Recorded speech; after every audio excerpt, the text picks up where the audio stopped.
How the moon was made. A long, long time ago, when our solar system was still young, the planets were just starting to form.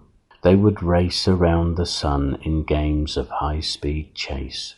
They would whiz around and around, getting hotter and hotter, until Earth was so hot it was now just a ball of red, hot, molten rock, spinning as it went around the sun. The sun cried out to Earth, "Hey, careful, Earth! You are going too fast." But Earth didn't listen to Sun. As it went on travelling through space, it was gathering more and more dust, that it had no choice but to stick to Earth. Not only because it was a ball of red-hot molten rock, but also because Earth had become so large that it now had its own gravity that pulled in the dust from around it.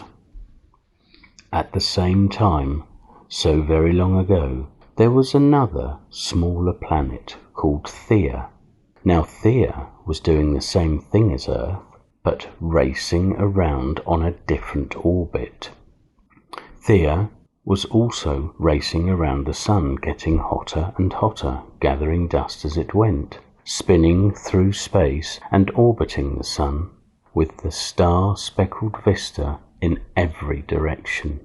Every few hundred years, Theia would cross paths with the Earth, and it was about to happen again.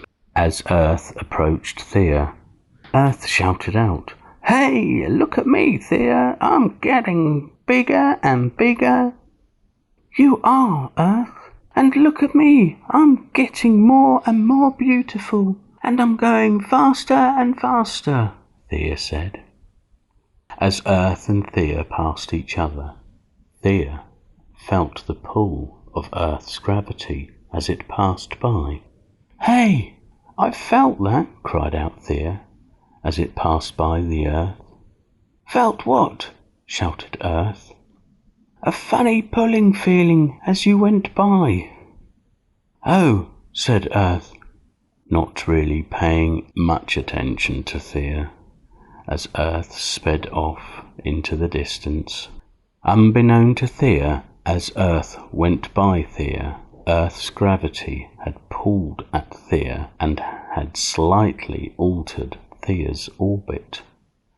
Theia would not have known, as everything still looked the same. There were still the same star speckles in front of Theia, and still the same star speckles behind.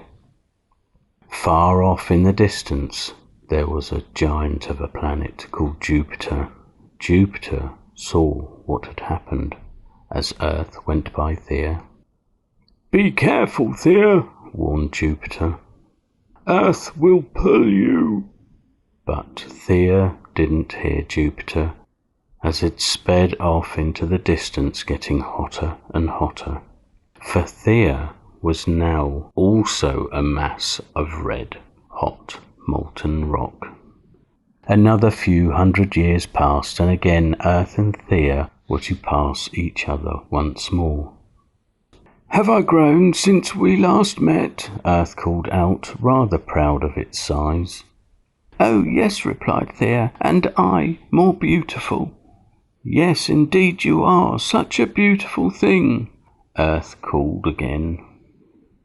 This time, however, when they passed each other, the tug from Earth was so great that it sent Theia spinning off even faster. "Whee!" exclaimed Theia, laughing. Again Theia's orbit was altered, but again Theia had not noticed, with the excitement and the thrill of being spun even faster. "Earth!" cried the sun, "you must be careful. No good will come of this." But Earth wasn't listening. "You must be careful, Theia," Sun called out.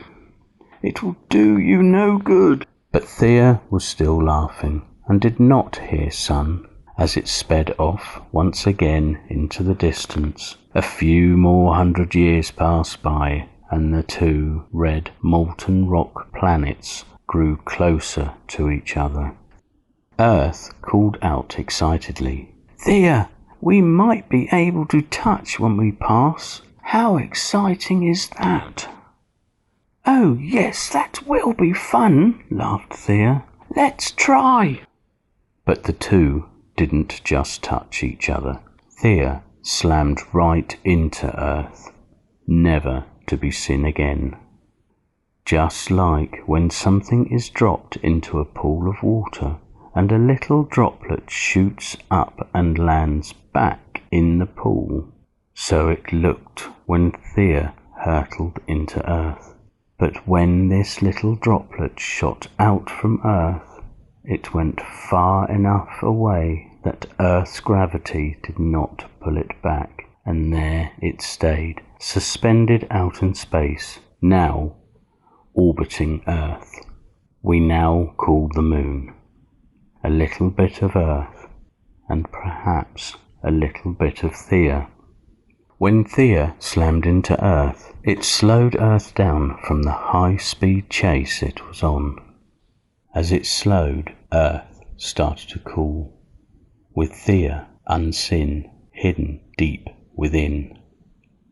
So if Earth is the home of humankind, then just maybe Thea is the home of the fairy folk, hidden and unseen, just like Thea.